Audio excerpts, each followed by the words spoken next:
Today we're going to be talking about gerunds, gerundives, and future passive periphrastics, which are really just a special use of the gerundive. So we're going to start with the gerundive. The gerundive is a form of the verb, which means it comes from verbs, and it is a verbal adjective. All right?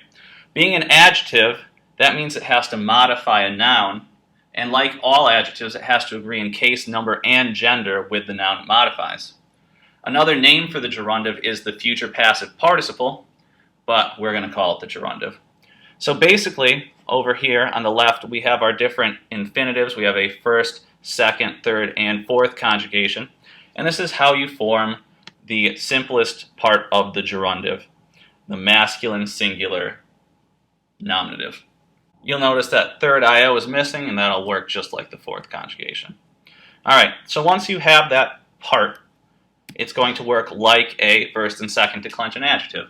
So amandus, second declension masculine. Amanda, first declension. Amandum, second neuter. You know your cases by now. In translating, it's a little tricky because even though it's an adjective, it's going to work almost in the exact opposite way of a participle. A participle modifies a noun. So the boy running across the street, right? It's modifying it.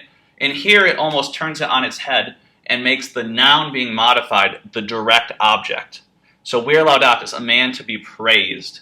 Puella discende, for the sake of teaching the girl. The girl's almost that direct object in this case. Saxo jacendo, for lying a rock, or to lie a rock.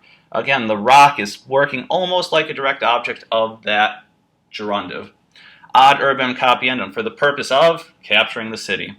Lebris legendis, by reading books. So it's really turning the whole idea of an adjective on its head, and that's because the literal translation into English doesn't really work. The gerund is the same idea. It's going to form in the same way. It's going to use mostly the same endings. The only difference is the gerund is a verbal noun, so it's not going to be modifying anything. The gerund only forms in the neuter, it only forms in the singular, and it does not have a nominative form. A verbal noun in the nominative in Latin uses the infinitive. And so these are the gerunds. There's some special uses of a gerund. We've already seen causa with the genitive for the sake of verbing. The dative is usually just used to verb. The accusative often uses ad to show purpose, and this is probably the most frequently used construction with the gerund, or gerundive for that matter. And the ablative will use various prepositions, meaning various things. So the gerund is going to be translated in the same way as the gerundive, it's just going to be missing that noun. So it's mostly going to be the ing form of the verb. Finally, we have the future passive periphrastic, which is a specialized use of the gerundive. And it's used to show obligation in English, usually translated with must. In its simplest form, you've got a dative in Latin, which is going to be your English subject. You're going to have a gerundive and the verb to be in the third person, usually the singular, but plural if it's a dative that is like nobis or vobis, something plural. So mihi correndum est is I must run.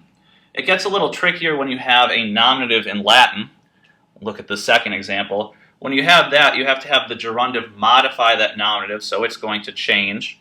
So if that nominative is plural, that means your verb in the third person also has to be plural. But the dative, whoever has to do this action, is not going to change. That will always be in the dative. So here it's you must buy togas. What it's literally saying is there are togas for you to be bought.